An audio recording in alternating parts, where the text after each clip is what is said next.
इस वक्त एक प्रेस कॉन्फ्रेंस संजय सिंह कुछ कह रहे हैं, हम वो सुनवा देते हैं पहले। के ऊपर कब्जा कर सकते हैं। वो पाक अधिकृत अड्डे हैं जहां पे आतंकवादियों को पनाह दी जाती है, क्योंकि हम सब जानते हैं दुनिया का सबसे बड़ा आतंकवादी देश पाकिस्तान है। वहां हाफिज सईद, वहां मसूद अजहर, वहां ओसामा बिन लादेन भी था। आतंकवादियों के बड़े बड़े अड्डे।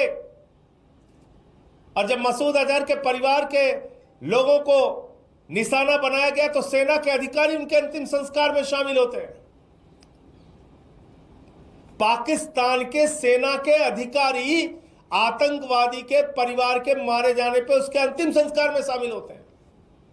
और अमेरिका के द्वारा प्रतिबंधित आतंकवादी वहां पे दिखता है।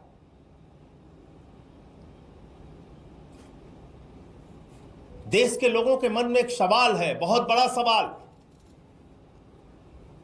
कि जब भारतीय सेना अपने शौर्य और पराक्रम का परिचय दे रही थी, इतनी बहादुरी से पाकिस्तान की सेना का मुकाबला कर रही थी, आतंकवादी अड्डों को नष्ट कर रही थी, पाक ऑक्यूपाइड हम कश्मीर पे हम कब्जा कर सकते थे, हम बलूचिस्तान में जो असंतोष है उसके कारण बलूचिस्तान को उनसे अलग कर सकते थे, उसी तरीके से जिस तरह से 1971 में बांग्लादेश को हमने अलग किया, 2 टुकड़े किए पाकिस्तान के।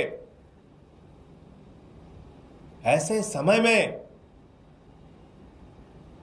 अमेरिका आपके सीज फायर डिक्लेयर कर रहा है। देश के लोगों के मन में सवाल है कि क्या यह 140 करोड़ हिंदुस्तानियों के स्वाभिमान और सम्मान के साथ खिलवाड़ नहीं? क्या यह भारत की संप्रभुता के साथ खिलवाड़ नहीं? क्या भारत जो दुनिया का सबसे बड़ा लोकतंत्र है उसके ऊपर अमेरिका की दादागिरी चलेगी? अमेरिका का दबाव चलेगा? भारत और पाकिस्तान के बीच में जब भारतीय सेना अपने लक्ष्य को पाने की दिशा में अग्रसर थी, उस समय अमेरिका की धरती से सीज फायर डिक्लेयर हो रहा है। अमेरिका का राष्ट्रपति ट्रंप सीज फायर डिक्लेयर कर रहा है और उसके बाद सरकार उसको मान जाती है। सीज फायर की शर्तें क्या पता नहीं। सीज फायर में वो 4 आतंकवादी 5 आतंकवादी जो पाकिस्तान से आए पहलगाम में, जिन्होंने बहनों के सिंदूर उजाड़े, उनका क्या हुआ? उनके खिलाफ कार्रवाई कब और कैसे होगी?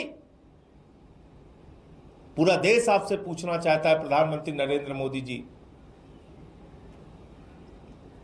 भारत की संप्रभुता, भारत के स्वाभिमान और सम्मान के साथ खिलवाड़ करने की इजाजत किसी को नहीं है।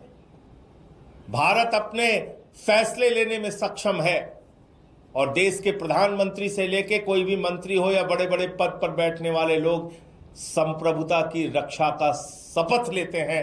इसलिए मैं कहना चाहता हूं, यह भारत की संप्रभुता पर एक प्रहार है। जब 78 वर्षों में हमारा एक ही स्टैंड रहा कि दोनों देश आपस में तीसरे देश की मध्यस्थता के बगैर बातचीत और फैसला लेंगे, तो अमेरिका की मध्यस्थता कहां से आ गई? ट्रंप की मध्यस्थता कहां से आ गई?